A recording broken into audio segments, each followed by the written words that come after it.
다 같이 사도신경으로 신앙 고백 드리겠습니다.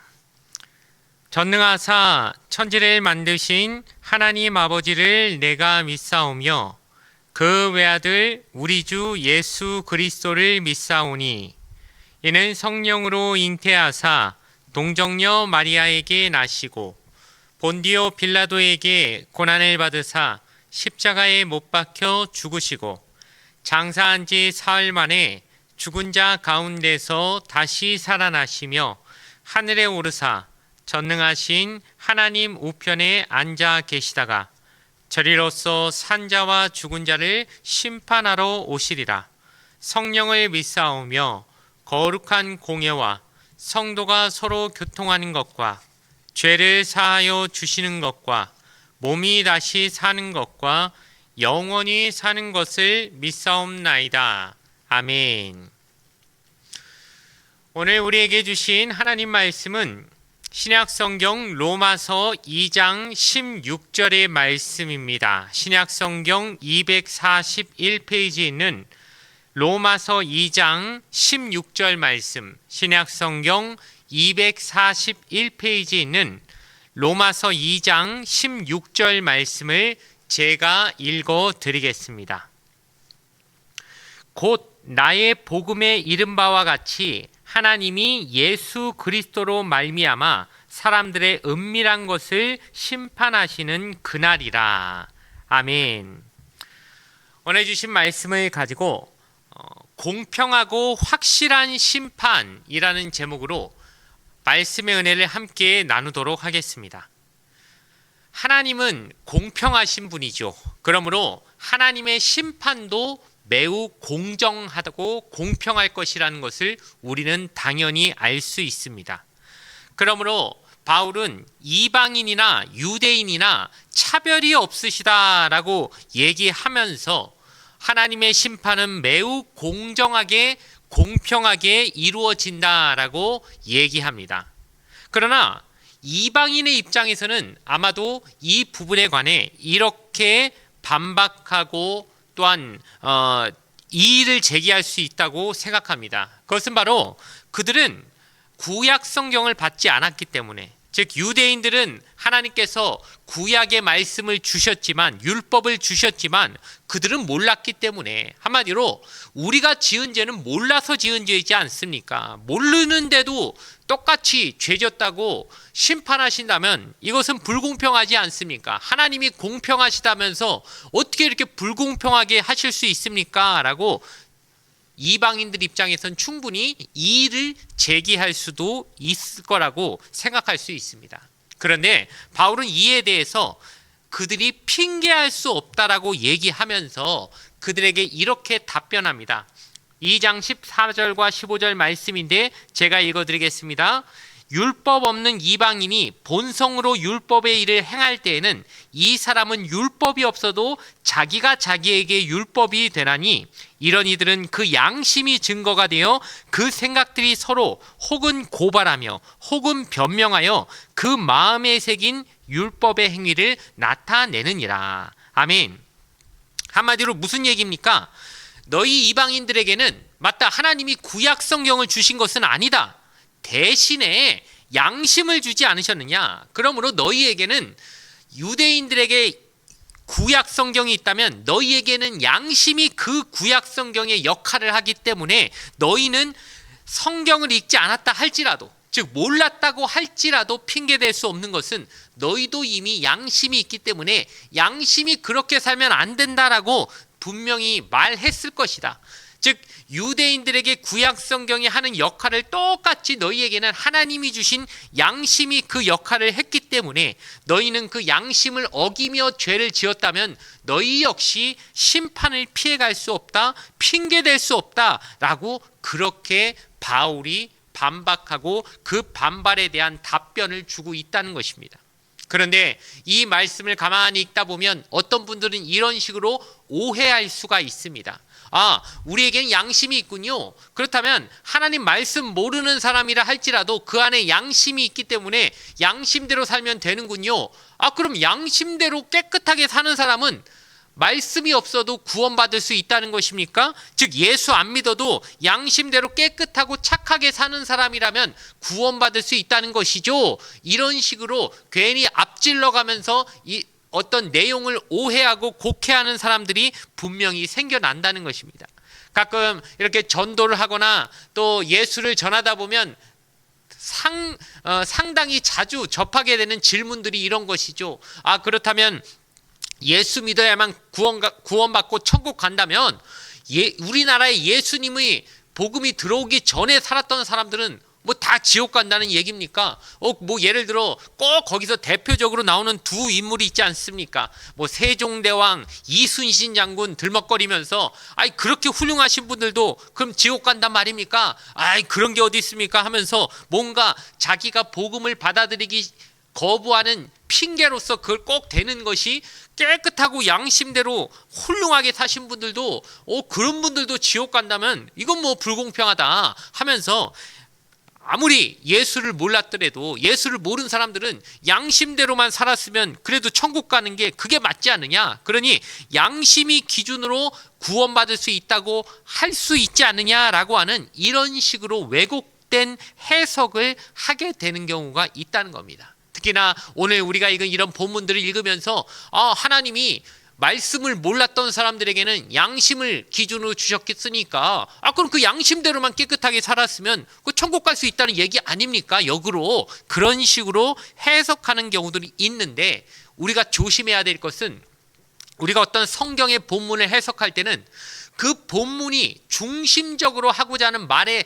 중심 주제가 무엇인지를 정확하게 캐치해서 그걸 놓치면 안 되는 것이지 괜히 곁다리로 뭐 어떤 문맥 없이 한 구절 한 구절의 내용 하나만 똑 따가지고 내가 원하는 이야기를 하고 싶어서 그런 식으로 성경을 해석하다 보면 우리가 뭐가 되기 쉽습니까? 이단 사이비가 되기 쉽다는 것이죠. 우리가 아는 대부분의 이단 사이비들의 문제점이 무엇이냐면 성경을 통으로 읽는 것이 아니라 자기들의 입맛에 맞는 몇 구절만 쏙쏙 빼와가지고 요런 말씀이 있으니 내 말 맞지 않느냐 이런 식으로 우기는 것이 그들의 문제점이라는 것입니다. 그러므로 오늘 우리가 읽은 이 양심대로 하나님이 말씀을 안 받은 자들에게는 양심을 주셨으니까 그럼 양심대로 살면 천국 간다 이 얘기를 하고자 이 말씀을 주신 게 아니라 사도 바울이 이 구절을 지금 말하고 있는 전체적인 맥락을 이해해야 되는데 지금 왜 이야기를 하는 것이냐? 유대인이나 이방이나 지금 너희는 다 하나님 앞에 심판을 받을 수밖에 없다는 얘기를 왜 그런지를 설명해 주고자 이 얘기를 하고 있다는 사실을 우리는 잊지 말아야 되는 것입니다. 그렇다면 지금 한마디로 말해서 학교에서 학생들이 잘못을 해가지고 벌을 받고 있습니다. 근데 벌 받고 있는데 입이 한 발 나와가지고 퉁퉁 불어가지고 선생님한테 우리가 왜 벌 받습니까? 왜 뭐 잘못했다고 벌 받습니까? 우리가 잘못한 게 도대체 뭡니까? 라고 얘기하는 학생들에게 선생님이 조목조목 너는 요런 잘못했고 너는 요런 잘못해서 지금 벌 받는 거야. 할 말 없지? 하면서 왜 벌 받는지 이유를 설명해 주고 있는 전체적인 맥락을 오해해서 요 한 구절만 똑 떼와서 그럼 양심대로 살면 천국 갈 수 있습니까? 라고 말하는 것은 매우 잘못된 해석 방향이라는 것이죠. 한마디로 율법이 없는 사람들에게 하나님이 양심을 주셨지만 그 사람들이 그럼 양심대로 살았느냐? 아니라는 겁니다. 이방인들은 너희는 율법 대신에 양심 줬지만 양심대로 안 살았으니까 벌 받는 것이고 반대로 유대인들은 율법을 줬음에도 율법대로 못 살고 말씀을 줬는데도 말씀대로 안 사니까 그래서 벌 받는 거야. 그러니 둘 다 할 말 없는 거야. 하나님의 심판이 너희에게 각각 내려지는 이유가 다 있는 것이니 그 심판을 받는 것을 억울해하지 말고 너희는 당연히 심판받아야 되는 상황임을 인정하라고 이 전체적인 얘기를 사도 바울이 지금 하고 있는 겁니다. 자, 그러면은 우리가 이 양심의 문제에 있어서도 결국 우리가 양심대로만 살 수 있다면은 당연히 뭐 괜찮겠죠. 그런데 바울이 하고자 하는 이 근본적인 얘기는 너희는 양심대로 못 살아. 살 능력이 없어. 하나님이 너희에게 말씀을 모르는 자들에게도 하나님이 양심을 주셨지. 그러나 그 양심대로 너희가 못 살았잖아. 왜 그런지 아느냐? 너희가 타락했기 때문에 너희의 본성이 변질이 돼서 양심대로 살 능력이 없기 때문에 양심대로 못 사는 것이다 라고 그 얘기를 하고 있는 것입니다. 그러므로 우리는 하나님은 우리 인간들을 다 하나님의 형상대로 지으셨기 때문에 유대인이나 이방인이나 공평하게 하나님의 형상이 그 안에 있고 양심이라는 것이 있습니다.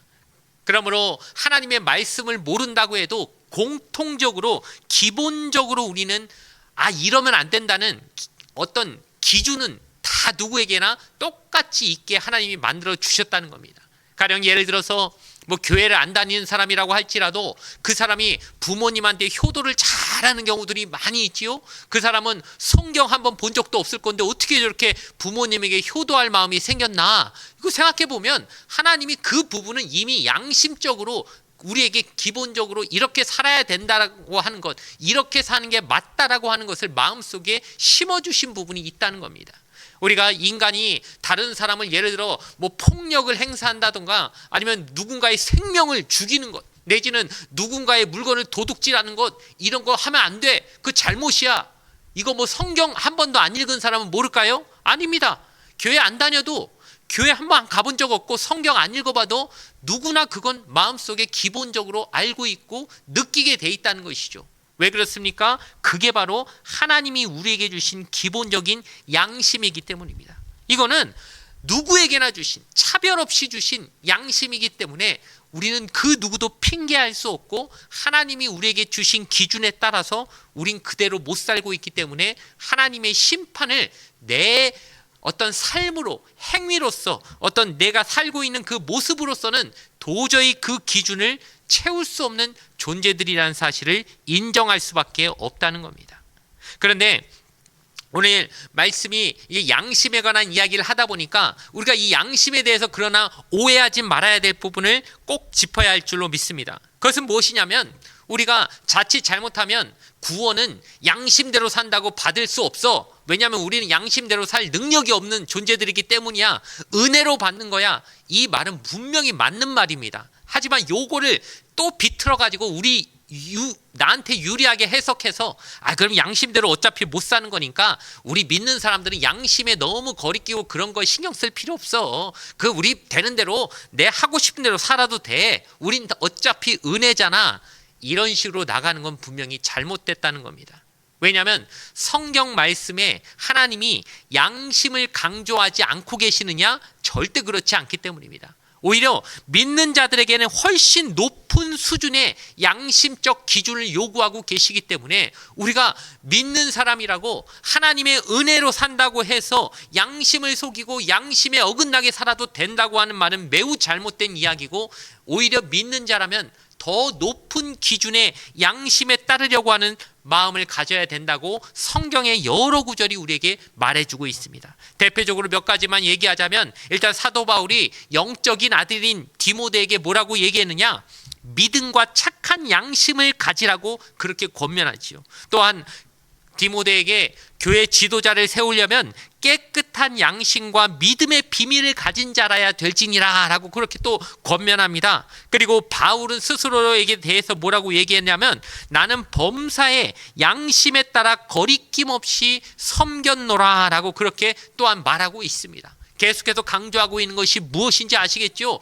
양심에 따라, 양심에 착한 양심을 가지고 깨끗한 양심을 가져야 되고 양심에 거리낌 없이 하나님 앞에 살아야 된다라고 이렇게 강조하고 있는 사도 바울과 그 영적인 아들 디모데에게 해줬던 권면들을 생각해 볼 때, 우리가 하나님 앞에서 내 맘대로 사는 것, 양심 속이고 사는 것은 절대 구원과 관계 있느냐 이런 식으로 질문하지 마시고, 그냥 하나님이 믿는 자들에겐 기본적으로 요구하시는, 즉 안 믿는 사람들보단 좀 양심적이어야 되지 않겠냐, 안 믿는 사람들 많지도 안 살면 어떡하냐라고 하는 하나님의 엄한, 하나님의 경고와 하나님의 깊은 높으신 기준이 있다는 사실을 우리가 결코 잊지 않아야 할 줄로 믿습니다.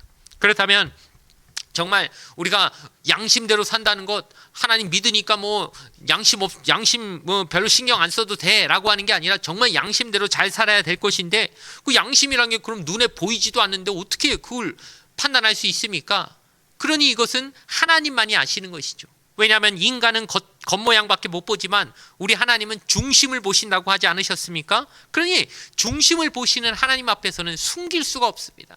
아무리 사람들 앞에서는 우리가 교회에서 보면은 막 집사님, 뭐 장로님, 권사님 보면은 겉으로 봤을 때 얼마나 다 거룩해 보이고 아주 그냥 날개만 없다 뿐이지 천사처럼 보입니까? 교회 와서는 다 깨끗해 보이죠. 다 믿음 있어 보이죠. 그런데 어떤 사람이 죽어서 천국에 갔는데 세 가지 때문에 놀란다고 하지 않습니까? 우리가 잘 아는 얘기인데 제가 한번 그냥 다시 한번 해드리겠습니다. 어떤 사람이 죽어서 천국 가면 세 가지로 놀란다고 하는데, 첫 번째가 절대 천국에 안 올 것 같은 사람이 거기 와 있어서 놀라고, 두 번째는 천국에 절대 저 사람은 진짜 천국 반드시 올 것 같이 생각했던 사람은 오히려 안 왔길래 놀라고, 마지막으로 나 같은 인간이 천국에 와 있는 걸 보고 야, 이게 은혜구나 하고 세 번째로 놀란다고 아주 유명한 그런 얘기가 있지 않습니까?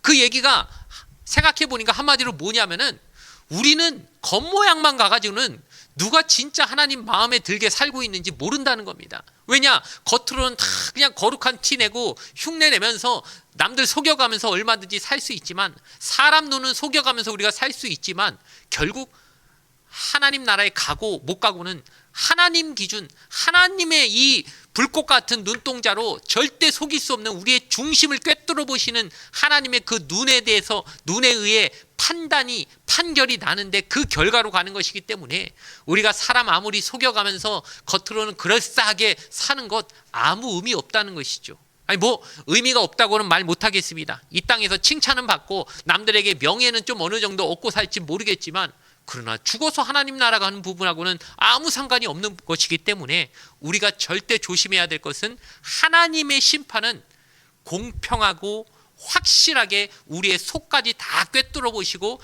양심을 살펴보고 계시는 것이기 때문에 우리는 하나님 앞에서 숨기려고 하지 말고, 하나님은 우리의 동기가 얼마나 순수한지, 우리의 양심이 얼마나 바로 되어 있는지, 우리의 마음이 하나님 앞에 얼마나 진실된지를 정확하게 판단하시는 하나님의 판결을 우리가 두려워하면서 그 하나님의 판결에 제대로 평가받을 나의 삶을 하나님 앞에 정직하고 진실되게 살려고 끊임없이 노력하는 저와 여러분의 삶이 되어지기를 주님의 이름으로 간절히 축원을 드리겠습니다. 잠시 기도드리겠습니다. 좋으신 아버지 하나님 감사합니다. 하나님, 우리가 몰라서 죄졌다는 말 핑계댈 수 없다는 것을 오늘 분명히 알았습니다.